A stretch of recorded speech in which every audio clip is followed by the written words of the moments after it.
ఈ నడుమ ఏపీ మంత్రులు, సీఎం, డిప్యూటీ సీఎంలు ఆటోలు ఎక్కుడు, రిక్షాలు దొక్కుడు, ఆర్టీసీ బస్సులలో ప్రయాణం చేసుడు, రైతుల పొలాలలో మీటింగ్లు పెట్టుడు, దళిత ఇండ్లకు పోయి డప్పులు కొట్టుడు బాగానే చేస్తున్నారు. అట్లనే ఇవాళ కూడా ఆటో ఎక్కి పక్కకు కూర్చున్న వాళ్ళతోని ముచ్చట పెట్టిండ్రు. ఎవలతో ముచ్చట పెట్టిండ్రు ఒకసారి చూడుండ్రి. రాష్ట్రాన్ని ఇంకొక వైపు తీసుకుపోవాలి టెక్నాలజీలో కూడా. ఇప్పుడు ఒకప్పుడు మీరంతా కష్టపడేవాళ్ళు, ఇప్పుడు సెల్ ఫోన్ అన్ని పనులు అయిపోతున్నాయి కదా. ఆ టెక్నాలజీ ఇప్పుడు నేను నాటకాలు చేస్తాను. రేపు రాబోయే రోజుల్లో ఫోన్ నెంబర్స్ ఉన్నారు సార్ ప్రజెంట్. అవును సార్, నెలకు వచ్చి మనకి తీసుకొస్తే 2000, 2500 అలా ఇస్తారు సార్. ఇది సిఎన్జి? అవును సార్, సిఎన్జి సార్. 4 ఏళ్ళు ఉండంగానే ఆటో వాళ్ళ సర్లే అని చెప్పేసి అంటము, మీరు రెంట్లు కట్టుకోలేరేమో అని చెప్పటము. ఇంకా అలా అలా అంటుండేసరికి ఇంకా 1 ఇయర్ ఒకసారి ఇల్లు మారాల్సి వస్తుంది. మేము అయోధ్యనగర్కి వచ్చి 20 సంవత్సరాలు అయింది. ఇక దాదాపు ఒక 5-6 ఇల్లు మారుంటాము.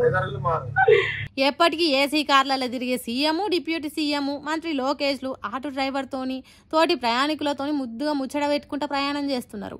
వాళ్ళు మాట్లాడేది మందికి తెలిసేటట్టు కెమెరాలు బాగానే పెట్టినట్టున్నారు. అందుకే మహా తేజ్గా కనిపిస్తున్నది. పవన్ కళ్యాణ్ సార్కు కెమెరాల ముంగట ఎట్లా మాట్లాడినో తెలుసు కాబట్టి చాలా ఈజీగానే కూర్చొని ప్రయాణం చేసిండు. మరి ఇప్పుడు ఇదంతా ఎందుకు చేస్తున్నారంటే, ఫ్రీ బస్ చేయబట్టి మా చెయ్యి ఇరిగినట్టు అయిందని ఏపీలో ఆటో డ్రైవర్లంతా రోడ్లెక్కి లొల్లి చేస్తుండ్రు కదా. వాళ్ళ కన్నీళ్లు దుడిచేతానికి చంద్రబాబు ఇవాళ ఓ పథకం షురు చేసిండు. ఒక్కలకు మేలు చేస్తే ఇంకొకళ్ళకి కీడు జరుగుతున్నది కాబట్టి అటు ఆంధ్ర ఆడోళ్లకు, ఇటు ఆటో డ్రైవర్లకు న్యాయం చేయాలని ఒక దిక్కు ఫ్రీ బస్సు సౌలత్ ఆడోళ్ళకి ఇచ్చుకుంటేనే ఇంకో దిక్కు ఆటో డ్రైవర్ సేవలు అనే పథకాన్ని పెట్టిండు. మీకు జరుగుతున్న నష్టానికి నాది బాధ్యత అన్నట్టు ప్రతి ఆటో డ్రైవర్కు ఏడాదికి 15,000 ఇస్తాడట. మీ కంటికి నీళ్లు రాకుండా చూసుకునే పని ఏపీ సీఎంగా నా బాధ్యత కాబట్టి ఆటో డ్రైవర్లకు పండుగ పూట తీయటి ముచ్చట చెప్పిండు.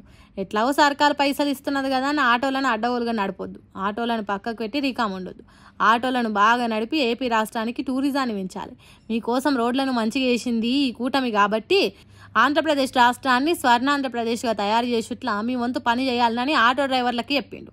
మరి చూడాలి ఎంతమందికి ఆ 15,000 ఇస్తారు.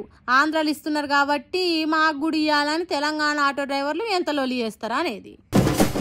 విజనరీ, 40 ఏండ్ల ఇండస్ట్రీ, అనుభశాలి, హైటెక్ సీఎం, నవ్యాంధ్ర నిర్మాత, ఇట్లా చెప్పుకుంటా పోతే చంద్రబాబు గురించి ఒడవది.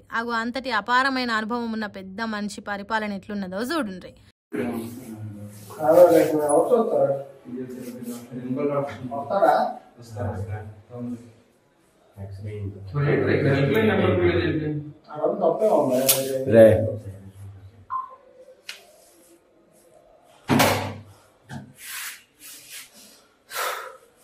కరెంటు లేదు, కాంతి లేదు, కనీసం లాంతర్ లైట్ కూడా లేదు. ఏమున్నా రోగంతో వచ్చిన వాళ్ళు తెచ్చుకున్న సెల్ ఫోన్ లైట్ తప్ప ఇంకో ఆదరువు లేదు, అవకాశం లేదు. పానాలు అరిచేతిలో పెట్టుకొని వచ్చిన వాళ్ళు అదృష్టం మంచిగా ఉంటే బతుకుతారు, లేకుంటే డైరెక్ట్ దేవుని దగ్గరికి టికెట్ రిజర్వేషన్ చేసుకున్నట్టే. అంత మంచిగా ఉన్నది చంద్రబాబు సార్ పరిపాలన అని మురిచిపోతున్నారట ఈ సర్కార్ దవాఖానకు వచ్చే జనాలు. అది చిన్న దవాఖానో ప్రాథమిక వైద్య కేంద్రమో అనుకునేరు. పాడేరు జిల్లా ఆసుపత్రి పరిస్థితి ఇది. చిమ్మని చీకట్ల రోగం వచ్చినా, దెబ్బలు దాకి పానాలు పోయేతంట ఆపదొచ్చినా, ఆపరేషన్ చేయాల్సి వచ్చినా ఎవరి లైట్లు వాళ్ళే తెచ్చుకోవాలి, జనరేటర్లు కిరాయికి తెచ్చుకోవాలి. అట్లా అయితేనే బతికేటట్టు కొడుతున్నది. లేకుంటే 40 ఏళ్ళ రాజకీయ అనుభవం ఉన్న గొప్ప నాయకుని పరిపాలనలా జనాల పానాలు దక్కుడు కష్టమైన పనే అవుతున్నదని అంటున్నారు పాడేరు ప్రభుత్వ దవాఖానల సకల సౌకర్యాలు చూసిన జనాలు ఇప్పుడు.